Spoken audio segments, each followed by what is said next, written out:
Explain how your reading comprehension and literary analysis skills have changed this year. Be specific.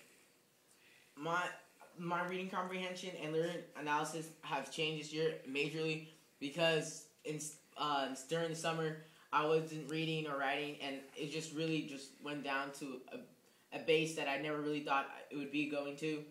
Like when we started, like Shakespeare is a really good example of this. I keep referring to this one because it's really text that was written a long time ago that we have to interpret and understand what he's saying, like as if people back then would understand it. And I'm able to use some literary analysis saying, oh, this is the plot, or this is what happened, and just be able to understand the text and go through it knowing that what's happening, what's happening with the characters, what the scene is all about, and all that. This text was like the most challenging to me because it was really really really tough. Like I had to read the acts and scenes multiple times to try to understand what I'm reading, because this text was like a really challenging thing to understand.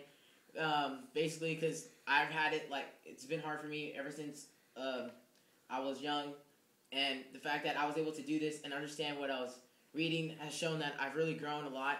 I'm able to understand things that I need to know to go on to high school. What changes have you made in your writing processes, what changes have you made in the way to read? Do you consistently employ certain habits when you read different types of texts? Do you feel that you are prepared for the kinds of reading you will need to do in the years to come? The changes I've made the way to read is to make sure that you know what you're reading and read them with purpose. Like reading with purpose is the key clue to actually to excel in anything. Everything involves reading, and I feel like if you read with purpose, understand the text, it will really help you in life to understand what you're doing and to really make your life a lot easier.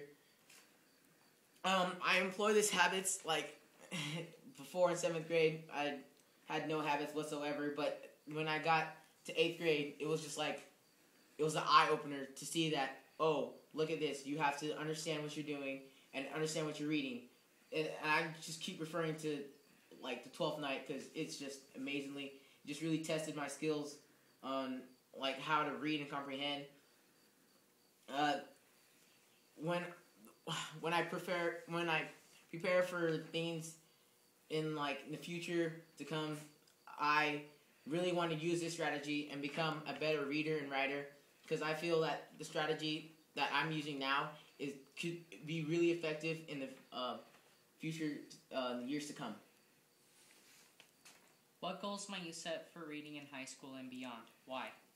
The goals I'd set for high school would be to read with purpose, understand what you're reading, knowing what the whole novel, book, or scene or act the reading is about. Because I feel if you understand what you're reading, that you basically understand what is happening. And I feel that if you understand what's happening, you're able to write PRLs on it, write act logs, write paragraphs and essays.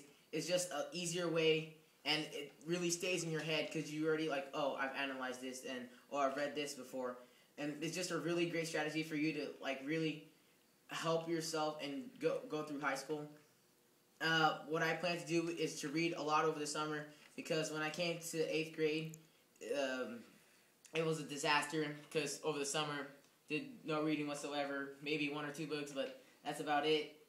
So I really hope that this coming summer and when I get to high school, that I'm really really prepared, knowing that I've made it to honors English. It motivates me to do well and really just shoot for the highest score I can really get.